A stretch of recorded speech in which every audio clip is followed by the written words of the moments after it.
তেওঁলোকে আমাক কৈছে যে আপোনালোকে মৰম দিয়া নাই, তাৰ কাৰণে মৰম আমিও দিয়া নাই। অনাগত দিনত BPFৰ দলত সম্পাদক, সাধাৰণ সম্পাদক বা সম্পাদক পৰ্যায়লৈ আমাৰ অবড়ো জনগোষ্ঠীৰ পৰা বা সাঁওতাল জনগোষ্ঠীৰ পৰা প্ৰাধান্য পাব লাগে। তেতিয়াহ'লেহে আমি বিশ্বাস কৰিম যে BPFে সমূহ জনগোষ্ঠীলৈ আগবাঢ়ি আছে। 2014 চনত নৰেন্দ্ৰ মোদী ডাঙৰীয়াই 6 মাহৰ জনজাতিকৰণৰ গেৰেণ্টি লৈ চৰকাৰ গঠন কৰিছিলে। কিন্তু 6 মাহ অতিক্ৰম কৰাৰ পিছত 6 বছৰ, আজি 10 বছৰ অতিক্ৰম কৰিলে। তথাপি জনজাতিকৰণ বিষয়টো আজি নৰেন্দ্ৰ মুখৰ পৰা নোলাল। আমি শুনিবলৈ পাইছোঁ অহা 13 তাৰিখে BTCত কোকৰাঝাৰত তেওঁ আহি আছে অসম ভ্ৰমণত। আমি নৰেন্দ্ৰ মোদী ডাঙৰীয়াক আহ্বান জনাম, আপোনাৰ যি 6 মাহৰ জনজাতিকৰণ কৰাৰ কথা আছিলে আমাক প্ৰদান কৰিব লাগে। আৰু এই আপুনি 13 তাৰিখে আহি আছে, 13 তাৰিখে আমাক জনজাতিকৰণ প্ৰদান কৰিব লাগে। অন্যথা সাঁওতাল জনগোষ্ঠীয়ে নৰেন্দ্ৰ মোদীৰ সভা আৰু মুখ্যমন্ত্ৰীৰ সভা বৰ্জন কৰিব। এইটোৰ কাৰণে বৰ্জন কৰিব, 6 মাহৰ জনজাতিকৰণ তেওঁলোকে দিব নোৱাৰিলে। আৰু নৰেন্দ্ৰ মোদী প্ৰধানমন্ত্ৰী ডাঙৰীয়া ইমান মিছলীয়া, ইমান ঠগবাজিৰ কথা কোৱা প্ৰধানমন্ত্ৰী আৰু মুখ্যমন্ত্ৰীৰ একেই।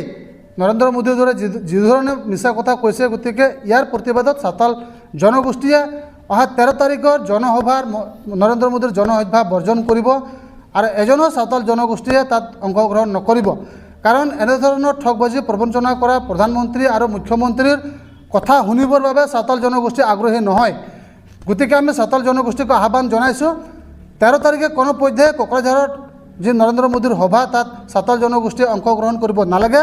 আৰু বৰ্জন কৰি আমি সাব্যস্ত কৰি দিব লাগিব যে নৰেন্দ্ৰ মোদীৰ BJP চৰকাৰ আৰু অসমৰ মুখ্যমন্ত্ৰীৰ হিমন্ত বিশ্ব শৰ্মাৰ BJP চৰকাৰখনে সাঁওতাল জনগোষ্ঠীক প্ৰতাৰণা কৰাৰ ফল BJPয়ে ভুগিবই লাগিব। গতিকে আমি আহ্বান জনাম যাতে অনাগত দিনত নৰেন্দ্ৰ মোদীৰ যদি 13 তাৰিখে ভ্ৰমণ কৰিব, এই 13 তাৰিখৰ ভ্ৰমণকালত তেওঁ জনজাতিকৰণ বিষয়টো উত্থাপন হ'ব লাগিব বা তেওঁৰ মুখৰ পৰা ওলাব লাগিব। আৰু যদি তেওঁ জনজাতিকৰণ বিষয়টো তাৰ মুখৰ পৰা নোলায় বা মুখ্যমন্ত্ৰীৰ মুখৰ পৰা নোলায়, তেতিয়াহ'লে অনাগত দিনত নিৰ্বাচনী প্ৰচাৰকেই হওক বা চৰকাৰী অনুষ্ঠানতেই হওক, নৰেন্দ্ৰ মোদী ডাঙৰীয়া আহিলে অসমত আমি তেওঁক কলা পতাকাৰ যোগেদি আমি তেওঁক প্ৰতিবাদ সাব্যস্ত কৰিম বা অসমৰ মুখ্যমন্ত্ৰীয়েও সাঁওতাল জনগোষ্ঠীৰ কলা পতাকাৰ প্ৰতিবাদীৰ সন্মুখীন হ'ব লাগিব। দ্বিতীয়তে, অশোক সিংহাল ডাঙৰীয়াৰ কোকৰাঝাৰৰ সমষ্টি বা কোকৰাঝাৰৰ গাৰ্জেন মিনিষ্টাৰ, তেওঁক আমি গোসাইগাঁও সমষ্টিত, আমি বিধানসভা সমষ্টিত সংখ্যাগৰিষ্ঠতা আছিলোঁ সাঁওতাল জনগোষ্ঠী হিচাপে। কিন্তু ডিলিমিটেশ্যনৰ ফলত সাঁওতাল জনগোষ্ঠীক মাইনৰিটি কৰা হ'ল, সাঁওতাল জনগোষ্ঠীৰ ভোটাধিকাৰ ছিন্ন ভিন্ন কৰা হ'ল। এয়া অশোক সিংহালৰ কাৰ্য আমি তীব্ৰ আকাৰে গৰিহণা জনাইছোঁ।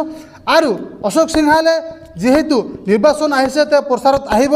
অশোক সিংহালক আমি কলা গামোচাৰে সম্বৰ্ধনা জনাবৰ বাবে সাঁওতাল ছাত্ৰ সন্থাই সাজু হৈ আছোঁ, সাঁওতাল জনগোষ্ঠী সাজু হৈ আছে। গতিকে তেওঁ আমাৰ লগত গাদ্দাৰী কৰিছে, তেওঁ সাঁওতাল জনগোষ্ঠীক বিকৃত কৰিছে, সাঁওতাল জনগোষ্ঠীক ৰাজনৈতিকভাৱে হত্যা কৰিছে। গতিকে অশোক সিংহাল ডাঙৰীয়াৰ এনে কাৰ্যক সাঁওতাল ছাত্ৰ সন্থাই আমি তীব্ৰ আকাৰে গৰিহণা জনাইছোঁ আৰু মুখ্যমন্ত্ৰীয়ে ইয়াত সহমত জনাইছে। গতিকে মুখ্যমন্ত্ৰী গৰিহণাৰ যোগ্য। লগতে ইয়াত UPPL এলায়েন্সত আছিল, UPPLৰ দৃষ্টিগোচৰ হ'ব লাগিছিল যে গোসাইগাঁও সমষ্টিত সাঁওতাল অধ্যুষিত অঞ্চল, এই সাঁওতাল জনগোষ্ঠীসকলক বিভিন্ন ঠাইত পৰ্বতঝৰাত, দতমাত, বাওখুংৰিঙত তেওঁলোকক হস্তান্তৰ কৰা হ'ল তেওঁলোকৰ ভোটাধিকাৰ। গোসাইগাঁৱত তেওঁলোকক মাইনৰিটি সজোৱা হ'ল আৰু কোনোবা এটা বিশেষ জনগোষ্ঠী গোসাইগাঁৱত মাইনৰিটিৰ পৰা মেজৰিটিলৈ অনা হ'ল। তেওঁলোকক ইফাল নকৰাকৈ তেওঁলোকক বৰঞ্চ গোসাইগাঁৱত অন্তৰ্ভুক্ত কৰা হ'ল।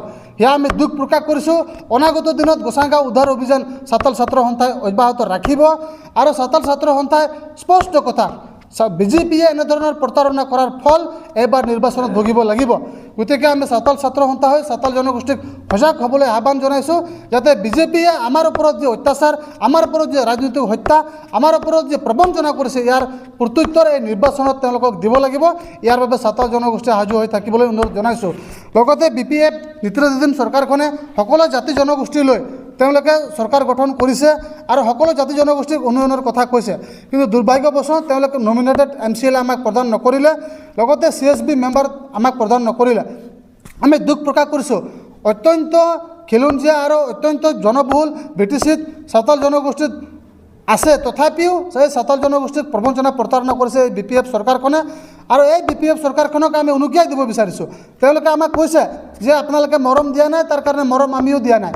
ঠিক আছে, আমি 17 বছৰ কাক মৰম দিছিলোঁ?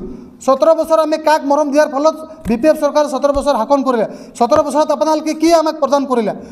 বদন হাজদা BTCৰ স্বাক্ষৰকাৰী আছিলে, তেওঁৰ পৰিয়ালে চাকৰি নাপালে তেওঁৰ ষ্টেচু নবনাল আপোনালোক তেতিয়া ক'ত হৈ আছিলে গতিকে ব্ৰিটিছ BPFৰ এনেধৰণৰ মন্তব্যক আমি গৰিহণা জনাইছোঁ আৰু BPFক এনেধৰণৰ কাৰ্যকলাপৰ ফলত অনাগত বিধানসভা নিৰ্বাচনত যে BPF ইয়াৰ ফল ভুগিব লাগিব সেই কথা নিশ্চিত গতিকে আমি BPFক আহ্বান জনাম যাতে সময় থাকোঁতে চাওতাল জনগোষ্ঠীৰ প্ৰতি সঁহাৰি জনাই CSB মেম্বাৰ আৰু নমিনেটেড MCLA প্ৰদান কৰিব লাগিব অন্যথা BPFে প্ৰত্যেকটো সভা সমিতিতে তেওঁলোকক কলা পতাকা প্ৰদৰ্শন কৰা হ'ব বা কলা পতাকাৰ তেওঁলোকক সম্বৰ্ধনা জনোৱা হ'ব আৰু গাঁৱত নিৰ্বাচনী প্ৰচাৰৰ বাবে যাব নালাগে আমি বাধা দিছোঁ আৰু যদি কিবা কাৰণত তেওঁলোকে নিৰ্বাচনী প্ৰচাৰত গাঁৱত সোমায় তেতিয়াহ'লে বাধাৰ সন্মুখীন হ'ব প্ৰতিবাদৰ সন্মুখীন হ'ব গতিকে শেষবাৰৰ বাবে আমি BPFক আহ্বান জনাম অনাগত দিনত যাতে ভাল চৰকাৰ এটা চলাবৰ কাৰণে বা ভাল চৰকাৰ বা ভাল শাসন চলাবলৈ হ'লে চাওতাল জনগোষ্ঠীৰ অগ্ৰাধিকাৰ পোৱাটো খাটাং আৰু তেওঁলোকে কৈছে সকলো জাতি জনগোষ্ঠী মিলি আমি চৰকাৰ চলাইছোঁ